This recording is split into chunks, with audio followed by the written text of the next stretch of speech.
که اون دو سول ره هست. سی اول برابر با سی انگلیسی در تیونر گروپ شده.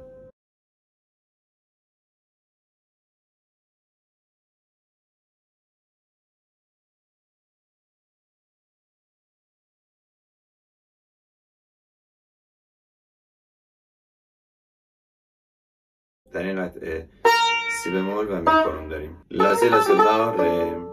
اینجا ره رو در سیم زرد میزنیم. راست چپ راست چپ راست راست. سکوت ره سکوت ره. ره رو مقطع میزنیم. لا سی لا سول لا ره. سی لا سول لا ره. چپ راست چپ راست راست. داشت دولا چنگ سکوت داریم. ره ره. اینجا سی کارون میشه. چپ راست راست. دوباره لا انگشت دوم سی بمول میشه. لا سی لا سول لا ره. دوباره دو سی ره لا سی لا سول لا ره. سول انگشت دوم سول لا سول فا سول دو سول لا سول فا سول دو. دوم میاد رو فا فا سول فا می فا سول می بمول میشه. ره می ره دو ره مقطع بم. تکرار داریم از سول لا سول فا سول دو.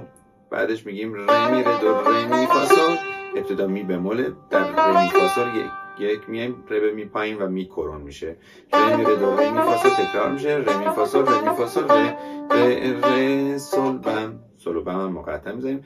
فا سول فا می ره دو ره و دو در سیم زرد مقطع.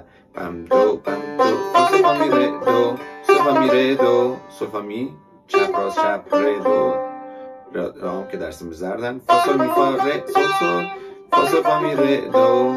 دوم میاد رو لا لا سی لا سول. دوم رو فا فا سول فا می. دوباره فا سول فا می ره لا سی لا سول فا سول فا می فا سول فا می ره بم سی ره دو سی کرون شد ره دو ره دو ره. سوم میاد رو سی بمول سی لا سول سی لا فا ویبره میخوره.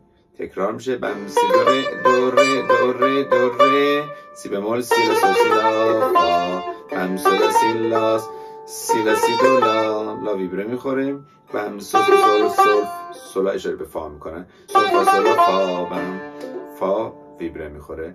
تکرار میشه. بم سول سیل سیل سیل سی دو لا. بم سول سول سول سول فا سول فا بم سولا فا سولا فا ویبره میخوره. سولا فا فا انگشت دوم فا سول فا می ره دو فا سول فا می ره دو فا سول می فا سول سول مقطع. فا سول فا می ره دو. دوم میاد رو لا لا سی لا سول فا انگشت دوم مثل گذشته است. فا سول فا می فا سول فا می ره بم لا سی لا سول فا سول فا می فا سول فا می ره بم ره می ره دو ره می فا سول ره می ره دو ره می فا سول. مثل قبل اول می بمول بعد می کرون میشه. ره می فا سول ره می فا سول ره ره ره